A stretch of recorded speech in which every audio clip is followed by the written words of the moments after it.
కన్నీరు పెట్టిస్తున్న ప్రకృతి విపత్తి. హిమాచల్ ప్రదేశ్లో నరకం చూపిస్తున్నాయి వానలు. శిథిరాల కుప్పగా పర్వత రాష్ట్రం మారింది. ఆగని కొండ చర్యలు, కొట్టుకుపోయిన రోడ్లు, తెగిన వంతెనలు, నీట మునిగిన జనజీవనం, ప్రాణాలు కోల్పోయిన వందల మంది, నేల కూలిన ఇళ్లు, అంతు చిక్కని ఆస్తి నష్టం.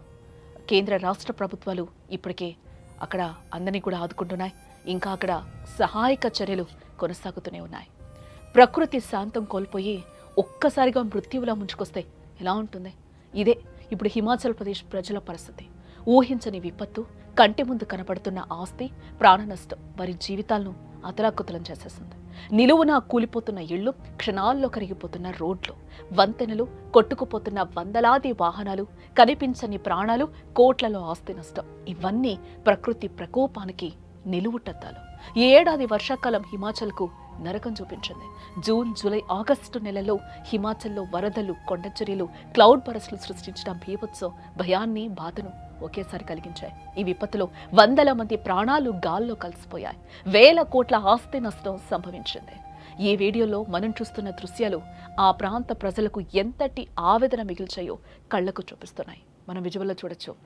భవనాలు కూలిపోతున్నాయి. వరద పైనుంచి కొట్టుకొస్తుంది. ఇందులో ప్రజలు పోయారు. శిథిరాల కింద సమాధులుగా మారిన పరిస్థితులు కూడా అక్కడ అలాంటి దృశ్యాలు కూడా మనం చూసాం. ఆ వరదల్లో ఇల్లులు కొట్టుకుపోతున్న దృశ్యాలు కనిపిస్తున్నాయి. పెద్ద పెద్ద భవంతులు కొట్టుకుపోతున్నాయి.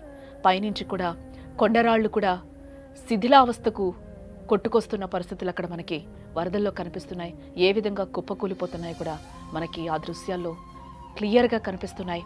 ఏడాది జూన్, జూలై, ఆగస్టు నెలల్లో సంభవించిన క్లౌడ్ బరస్ట్ వర్షాలు హిమాచల్ ప్రజల జీవితాలను అతలాకుతలం చేస్తున్నాయి.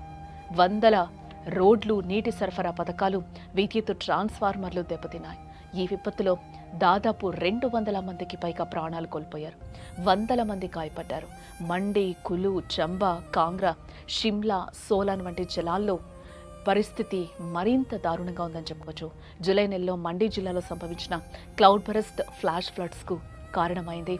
ఫలితంగా దాదాపు 2 డజన్ల మందికి పైగా ప్రాణాలు కోల్పోయారు. ఈ ఘటనలో దాదాపు 100 ఇళ్లు పాక్షికంగా దెబ్బతిన్నట్లుగా కూడా తెలుస్తోంది. పూర్తిగా ధ్వంసమయ్యాయి. వీడియోలో చూస్తున్నట్లుగా రోడ్ల మీదుగా కార్లు కొట్టుకుపోవడం, భారీ వాహనాలు సైతం కొండల మధ్య చిక్కుకుపోవడం మనం చూస్తూ ఉన్నాం.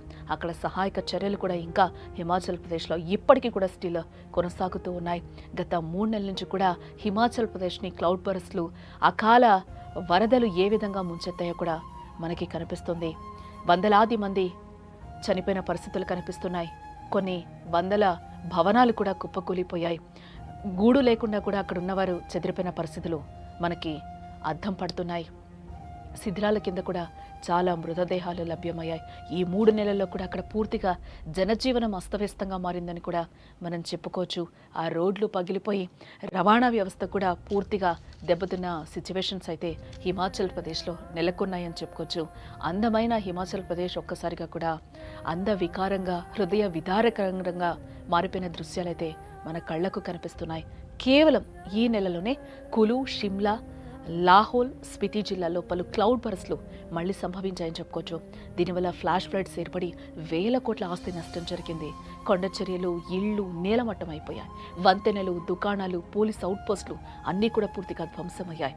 ఈ ఘటనలో ఎటువంటి ప్రాణ నష్టం లేనప్పటికీ ప్రజలు ఆస్తులు కోల్పోయి నిరాశ్రులయ్యారు. అప్పటికే సహాయక చర్యలు ఇంకా కొనసాగుతూనే ఉన్నాయి. కానీ వర్షాలు ఇంకా ఆగకపోవడంతో సహాయక చర్యలకు ఆటంకాలు ఏర్పడుతూనే ఉన్నాయి. ఈ విపత్తులో దాదాపు 15 మందికి పైగా ప్రాణాలు కోల్పోగా 50 మందికి పైగా గల్లంతైనట్లుగా అధికారులు చెప్తున్నారు. కొండ చర్యలు, వరదలు, ఇళ్లు, వంతెనలు, పాఠశాలలు, షెడ్లు, వాహనాలు, దుకాణాలు అనే తేడా ఏం లేకుండా అన్నింటినీ కూడా ధ్వంసం చేశాయి.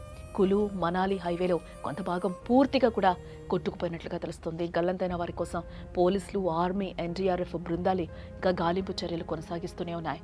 ఎంతో మందిని పోలీసులు, ఆర్మీ, ఎస్డీఆర్ఎఫ్ బృందాలు కాపాడుతూనే ఉన్నాయి. ఇంకా అక్కడ హిమాచల్ ప్రదేశ్లో ఈ స్థాయిలో ప్రకృతి వైపరీత్యాలు జరగడానికి కొన్ని ప్రధాన కారణాలు కూడా మనం ఇక్కడ చెప్పుకోవాలి. సాధారణంగా హిమాచల్ రాష్ట్రం హిమాలయాల పర్వత శ్రేణులపై ఉంటుంది. దీనివల్ల ఇక్కడ వాతావరణం కూడా చాలా అస్థిరంగా ఉంటుంది.